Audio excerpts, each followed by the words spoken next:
Okhokho bethu ngezikhathi zasendulo babedla ukudla okuyimpilo okwakubenza ukuthi baphile isikhathi eside. Okhokho bethu ngezikhathi zasendulo kunezinto ezaziyimkhuba umkhulu omkhulu ayebadalele zona ukuba bazenze bazigcine ukuze impilo yabo ikwazi ukuhamba kahle. Lemkhuba babenza bazibayenze ngisho emagcekeni emiza bayakhile ngokukholelwa ukuthi izoba usizo kubona. Yingakho kwisintu sethu kukhona isiko kube khona usiko. Lezi zinto lezi zombili azifani. Umuzi nomuzi unomkhuba wawo owenzayo wona ngokukholelwa ukuthi leyo nto leyo abasuke beyenza izoba usizo. Kwakwenzeka ke bafowethu nodadewethu uthola ukuthi eminye yemkhuba abayenzayo akuyona imkhuba eqondile, imkhuba engahlambulukile egcina ibenza babe necala kwabalele nakumkhulu omkhulu. Kodwa iningi labo babenza izinto eziyimkhuba kodwa ezingabi yicala kokhokho babo nakumkhulu omkhulu. Omkhulu bethu babekhula baze bakhokhobe baba amadlozi aphilayo. Kuthi makufika isikhathi sokuthi umuntu ahambe nje kahle. Ahambe nje kahle ngokokudala kamkhulu omkhulu. Omkhulu bethu babesebenzisa amakhambi esintu adalwa umkhulu omkhulu. Wawaqondanisa nomuntu ompisholo ukuthi umuntu ompisholo medla iboza umkhuhlane uyophela. Umuntu ompisholo umesebenzisa ikhambi elithile egquma noma egeza ngalo kosuku iphunga emzimbeni wakhe. Omkhulu bethu nokhokho bethu nogogo bethu kwakuthi ingane mayizelwe incane okanye ingakazalwa ingane umakoti ekhulelwe phakathi kwegceke kukhona izihlambezo ezithile ezaziphuzwa yilona wesifazane esakhulelwe nje kuze umntwana akwazi ukuthi akhule kahle, umntwana akwazi ukuthi abe nomdlandla kahle ekesiswini kunini. Okhokho bethu nogogo bethu kwakuthi makufika isikhathi sokuthi umuntu wesifazane usezobeletha babekwazi ogogo bethu ukuthi bambelethise. Ngesikhathi zasendulo futhi wayengekho umuntu osikwayo kodwa wonke umuntu webeletha ngendlela ekuyiyona ngoba kwakukhona izihlambezo umuntu wesifazane awenikezwa zona aziphuze kube izona ezikwazi ukulekelela ingane naye zimlekelela ukuthi akwazi ukubeletha. Ngesikhathi zasendulo kwakukhona inyanga ezazikwazi ukuqinisa abantu zibavikele kwimimoya emibi. Kwakukhona izinto eziyinyamazana ezazishunqiswa zixoshe imimoya emibi zichithe isuke abantu baqhubeke baphile kahle. Le nyanga lezi zazibaqinisa abantu zikwazi ukubaqinisa ukuze abantu bavikeleke zisebenzisa imvelo kamkhulu womkhulu ayidala yena zikhombisa ubukhulu bukamkhulu womkhulu ekwazi ukupha umuntu ithalente okanye ikhono lokwazi ukuhlanganisa impande kwenzeka into ethile. Okhokho bethu babengaswele lutho. Umkhulu omkhulu ebadalele konke okwakuwusizo kubona. Yabona mangathiwa ke hlehle sibuke umlando ngenkathi kukhona izimpi siye mhlambe empini yasesandlwana. Ila ungafika ubone khona ukuthi umuthi usebenza kangakanani. Ubuciko lobu ophiwa abantu ababelaphi bendabuko ukuthi bakwazi ukuhlanganisa impande namakhambi njalo njalo bakhipha into ethile ekwazi ukwenza into yenzeke.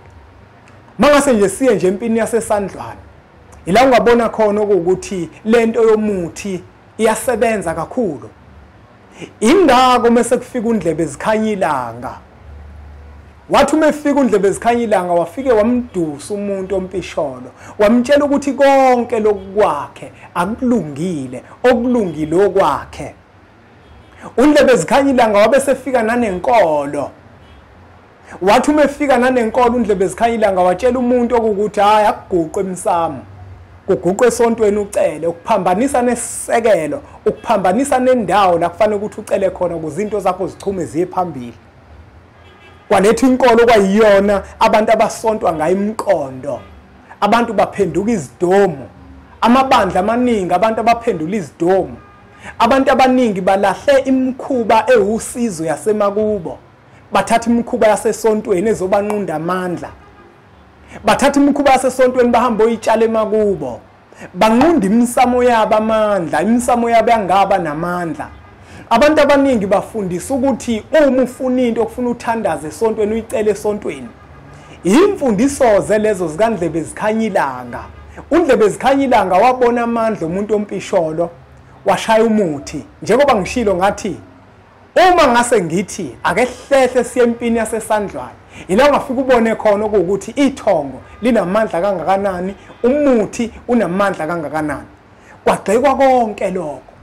Amabandla amaningi asebenzisa amaBhayibheli, noma ngabe yiliphi ibandla malisasebenzisa iBhayibheli, angikhathali noma ngabe kuzwakala kanjani lokho ukuthi ukuthatha kahle noma ukuthathi kahle.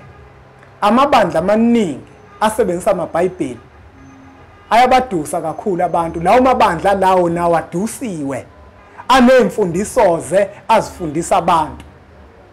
Ngoba uNdlebe Zikhanyilanga efika nenkolo wafika ephethe iBhayibheli.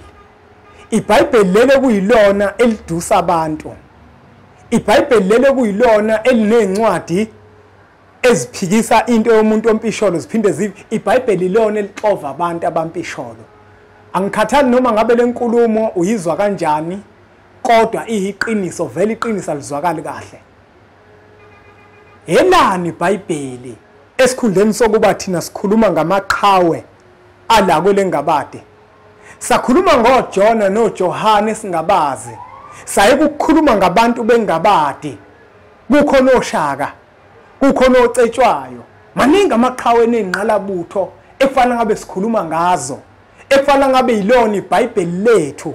Kukhona uBombela isitimela samampondo. Yini sisazokhuluma ngabantu esingabazi? Kukhona umuntu omkhulu kangaka, indlamhlathi kaMayekisi eyafika nento enkulu kangaka emhlabeni, uShembe. Kodwa thina sisakwazi ukukhuluma ngezinto ezenzeka kwamanye amazwe. Sisakwazi ukukhuluma ngoJesu. Khona omunye okangitshela imbudane wathi uShembe uJesu. Mina ngikholelwa kuleyo nto. uShembe uShembe, akayena uJesu. Futhi mina ngimfuna umuntu ozongenza ukuthi uJesu ngimthande. Ngoba ke ngibona ngithanda uShembe bese ngitshela uShembe uJesu, angifuni leyo nto mina. Mina ngazi ukuthi uShembe uShembe. Nokhokho bami bangitshela ukuthi uShembe uShembe. Hayi ukuthi uShembe uJesu. Imbudane leyo. Mina ngeke ngizwe kuyimbudane leyo. Wena uma ukuthi awukuzwa kuyimbudane lokho kulungile. Manje bafowethu uNdlebe Zikhanyilanga ufike wasisusa ezintweni zethu basidunga imqondo. Sikhuluma ngezinto zakwamanye amazwe, sikhuluma ngezinto zabantu abamhlophe, sikhuluma ngezinto zabantu engeyona imsinsi yokuzimilela la. Asikhulumi ngezinto zengabadi. Safundiswa kabi, safundisa imfundiso embi ukuthi into ekufanele sikhulume ngayo ihlalise ematheni akube yinto yokuhamba. Uzobezwa. Yabona njengoba ngigxeka iBhayibheli nje. Uzobezwa ngoba vele iBhayibheli akulona lengabadi. What was that?